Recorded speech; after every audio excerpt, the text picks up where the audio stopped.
You know, there's a hidden truth that most people over 70 will never, ever hear from their doctors. Every year, millions of us line up for those routine health checkups, thinking we're doing the right thing, staying safe. But what if I told you some of those very tests could actually be pushing you toward risky surgeries, endless complications, or even a new disease? Well, today, we're pulling back the curtain on that truth. Okay, let's just jump right in with a number that's pretty staggering. Turns out, new studies are showing that up to 37% of all medical tests given to seniors lead to treatments they never even needed. And those treatments can cause serious complications and lifelong side effects. We're talking more than 1 out of every 3 tests. And here's the part that's really wild. Almost nobody knows this is happening. We're talking 99% of people over 70 who are completely in the dark. Now, this isn't about avoiding your doctor, not at all. It's about learning to ask the right questions. So let's count down the top 5 tests you really need to think twice about, especially after age 70. All right, coming in at number 5, we've got the bone density scan. It sounds totally harmless, right? It's just a quick, painless scan to check your risk for fractures. But the thing is, for seniors, this test can end up creating a problem where one doesn't really exist. So here's the deal. The scan is ordered to prevent fractures. But what it often does is just diagnose a completely normal part of aging. I mean, losing some bone density is like getting gray hair. It just happens. But that diagnosis can scare you and your doctor into prescribing powerful drugs.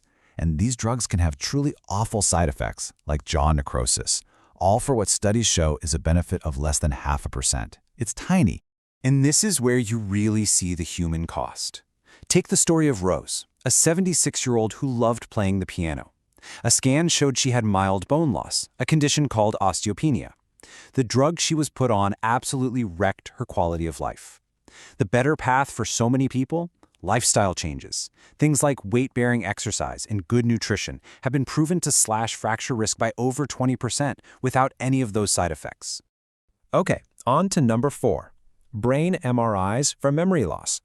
When seniors start to worry about being a little forgetful, a doctor might order one of these, but this incredibly detailed scan, it rarely gives you the clear answers you're looking for.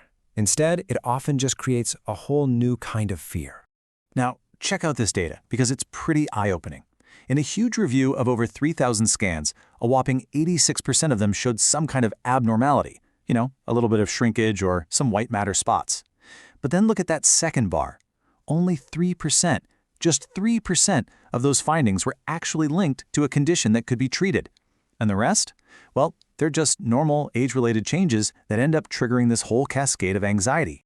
This is exactly what happened to a man named George. His MRI showed some typical changes for his age, but the doctor's report sent him into this spiral of panic. He completely withdrew from his life, stopped driving, stopped going to church, because he was so convinced the worst was coming. The reality is, unless there are really severe symptoms, a simple cognitive screening test, you know, the kind done with paper and a pencil, is a much, much better and way less frightening first step. So we're halfway through our list, and at number 3 is a really common one, the cardiac stress test. Now, this test is meant to spot blocked arteries in people who have clear symptoms of heart disease.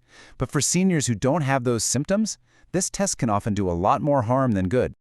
The big problem here is just accuracy. The false positive rate for people over 70 can be as high as 40%. Think about that. That means 4 out of every 10 times, the test sets off a false alarm, signaling a problem that isn't even there. And that false alarm, it leads to this whole chain reaction of more invasive tests, like angiograms, and can even lead to getting stents put in that were never needed in the first place.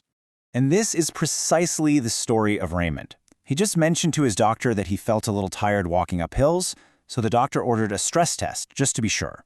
Well, that led to a stent from mild narrowing, which then led to a severe reaction to the dye they used, and he ended up spending 6 days in the hospital. And his fatigue? It never changed. A much safer option for someone without those classic symptoms is often just a simple resting EKG. Okay, you might be a little surprised by what's at number 2, the colonoscopy. I know, it's considered the gold standard for screening for colon cancer. But the risk versus benefit balance, it shifts dramatically after the age of 75, especially if we're just talking about a routine checkup when you have no symptoms. This table really tells a powerful story. For every 1,000 colonoscopies performed on people over 75, only about 2 lives are actually saved from cancer. But, and this is a big but, over 20 people will suffer a serious complication. We're talking things like severe dehydration from the prep, problems with the sedation, or even bleeding and perforations from the procedure itself. That's a 10-to-1 risk-to-benefit ratio against you. It's just not a good bet. Dana's story is such a sobering example of this. She had no symptoms, a history of clean scans, but she was urged to get just one more. A routine polyp was removed, but it led to a bowel perforation, a tear. She spent 9 long days in the hospital recovering. For most people over 75, a non-invasive at-home stool test, like a FIT test, is just a much safer way to screen. All right, we've finally made it. We're at the #1 most overused and potentially harmful checkup for seniors. This is a test that's actually marketed directly to you, the consumer, as this ultimate preventative tool. But the science? Well, the science tells a very different, and frankly, a very dangerous story. I am talking about the full-body CT scan. You see these ads from private clinics or as part of executive health packages, and they sell them as this amazing way to find problems before they start. And you know, the idea of seeing everything at once, it sounds so reassuring, doesn't it? But the reality is you're getting a massive dose of radiation and a very high risk of finding, well, a whole lot of nothing that matters. And this might be the most shocking statistic of all. The huge increase in CT scans across the country may now be responsible for up to 5% of all cancer cases. Just let that sink in for a moment. A test that's supposed to detect cancer may actually be causing it.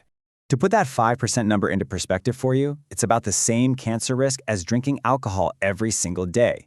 So the crucial point here is the absolutely staggering irony of it all. A test that is pushed for disease prevention carries a major risk of causing the very disease it's supposed to find. It's just mind-boggling. I love this quote because it just perfectly captures the danger. Full-body scans almost always find something, a harmless little nodule, a benign cyst. It's what happened to a man named Marcus. His scan found a tiny, benign nodule in his lung. The follow-up biopsy, done just to be safe, caused his lung to collapse. He went from being perfectly healthy to being hospitalized because of a test he didn't even need. It sets off this chain reaction of more scans, more invasive procedures, and just immense anxiety, all for things that would have never, ever caused him a problem. For people without symptoms, the harm just massively outweighs any proven benefit. So, the big question is, how do you protect yourself from all this? Well, it really just comes down to these 3 simple steps. First, listen to your body. Real symptoms are your best, most reliable guide. Second, always ask your doctor, what happens next? If this test finds something, what's the plan? And what are the risks of that plan? And finally, just remember that in modern medicine, especially as we get older, sometimes less really is more. Look, real prevention isn't about running every test under the sun. It's about staying active, eating well, and having truly informed, open conversations with your doctor. So the next time a routine test is suggested, I want you to ask yourself this simple question.